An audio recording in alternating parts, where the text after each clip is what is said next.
Hey everyone, welcome to my channel IQ Booster AR.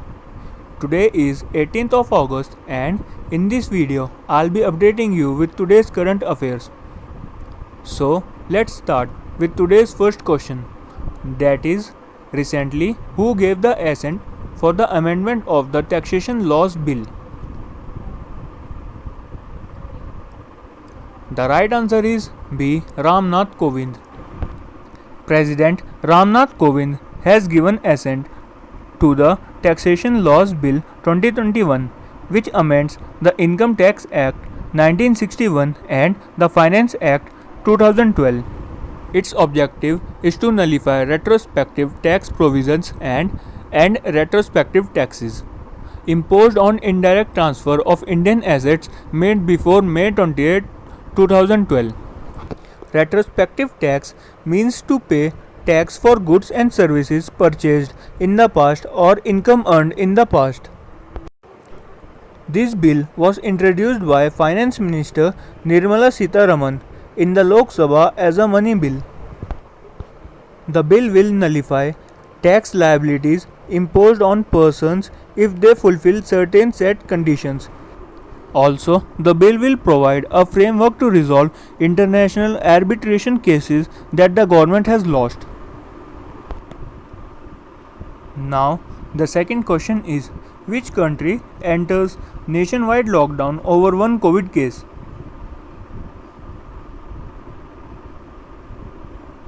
The right answer is A. New Zealand. New Zealand's Prime Minister Jacinda Ardern has announced a nationwide lockdown after a 58-year-old unvaccinated man was found positive, the first case in 6 months in New Zealand.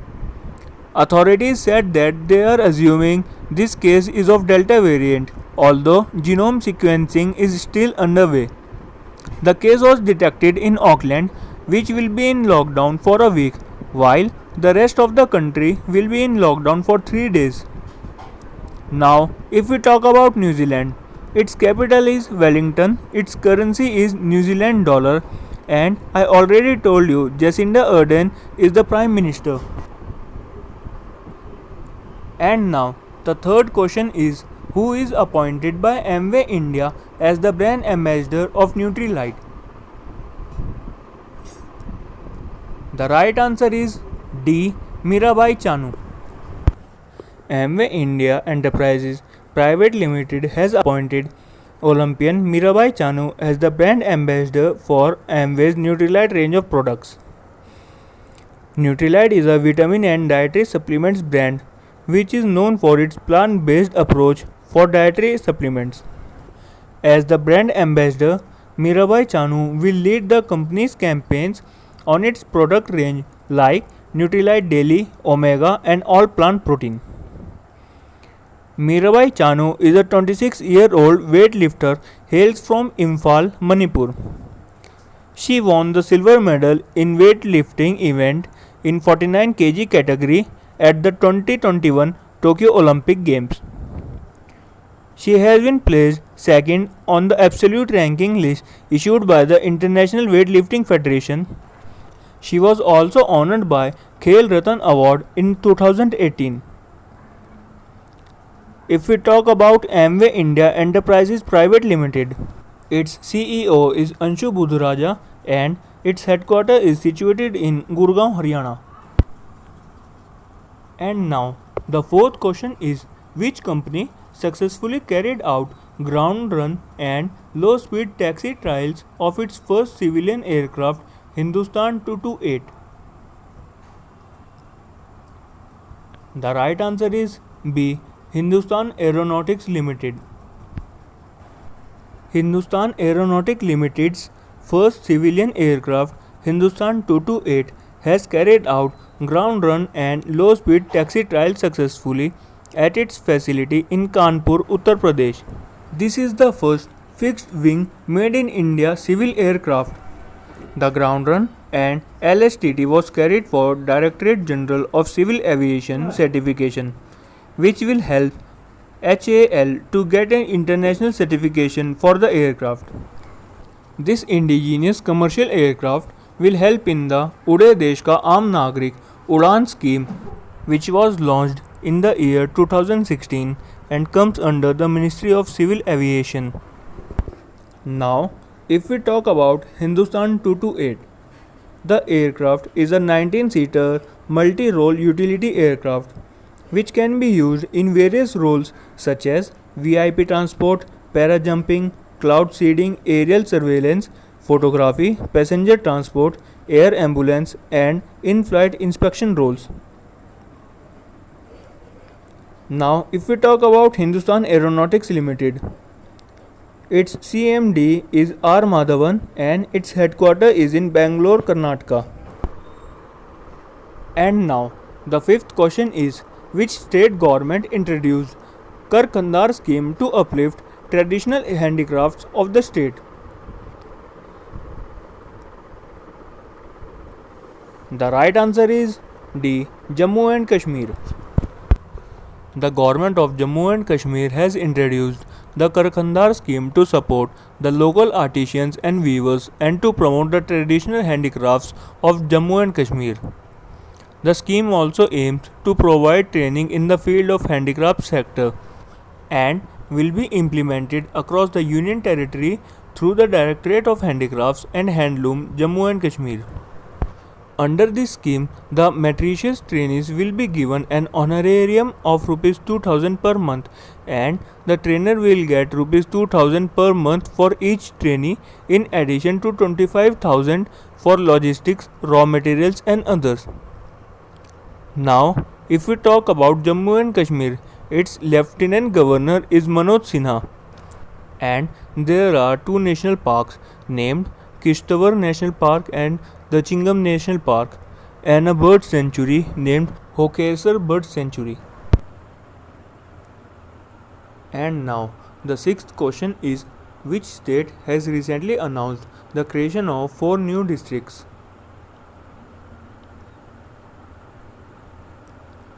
The right answer is D. Chhattisgarh. Bhupesh Baghel, the Chief Minister of Chhattisgarh, recently announced the creation of 4 new districts and 18 new tehsils. The 4 new districts will be Mohla Manpur, Shakti, Sarangarh Bilaigarh and Manendragarh. There were a total of 28 districts, but now this number is increased to 32. If we talk about Chhattisgarh, it was India's 26th state after getting separated from Madhya Pradesh on 1st November 2000. Atal Bihari Vajpayee was the Prime Minister at that time. Also, Raipur is the capital of Chhattisgarh. And now, the 7th question is, which state has announced a Smart Health Card under its health welfare scheme?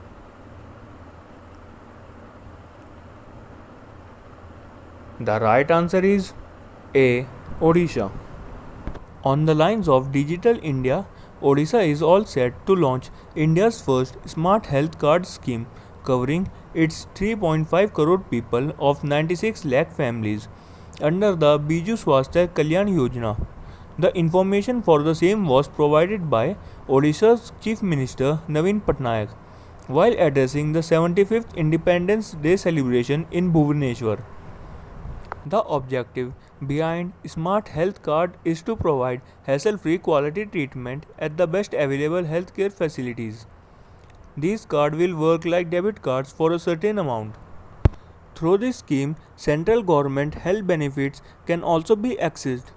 The beneficiaries of national and state food security schemes, Annapurna and Antyodaya schemes will get this card, and henceforth each family can avail treatment cost up to Rs 5 lakhs per annum.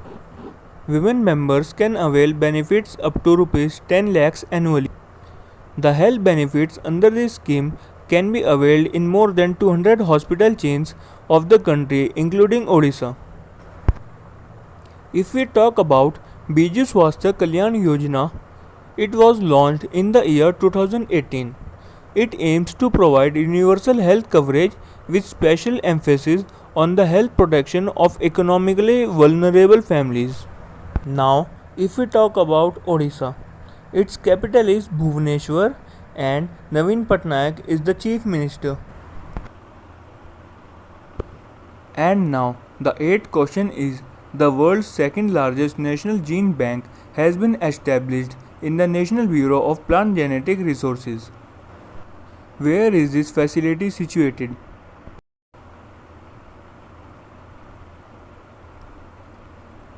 The right answer is B. New Delhi. Union Minister Narendra Singh Tomar, Ministry of Agriculture and Farmers Welfare, inaugurated the world's second largest national gene bank at the National Bureau of Plant Genetic Resources, New Delhi. This will cater the need of biofortified crop varieties.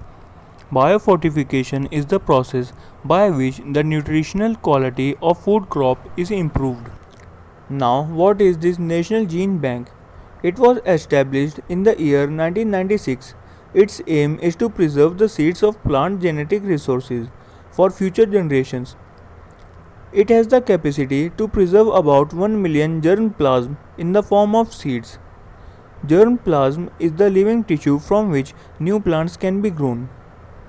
Presently, it is protecting 4.52 lakh accessions, of which 2.7 lakh are Indian germ plasm and the rest have been imported from other countries. It is also conserving in situ and ex situ germ plasm through Delhi headquarters and 10 regional stations in the country. Now, the ninth question is, which cryptocurrency exchange became India's first crypto unicorn? The right answer is B. CoinDCX. CoinDCX was started in the year 2018. Its headquarters is in Mumbai and Sumit Gupta is the present CEO of CoinDCX. And in present, it have 35 lakh users. CoinDCX became India's first crypto unicorn. Now, what is this term unicorn? It is the term used in the venture capital industry to describe a startup company with a value of over $1 billion. And in 2021, India have witnessed record-breaking 25 startups to join the Unicorn Club, and in total, there are 61 startups in India from the Unicorn Club. And now, the last question for the day is, how many Indian para-athletes are going to participate in the Tokyo Paralympics?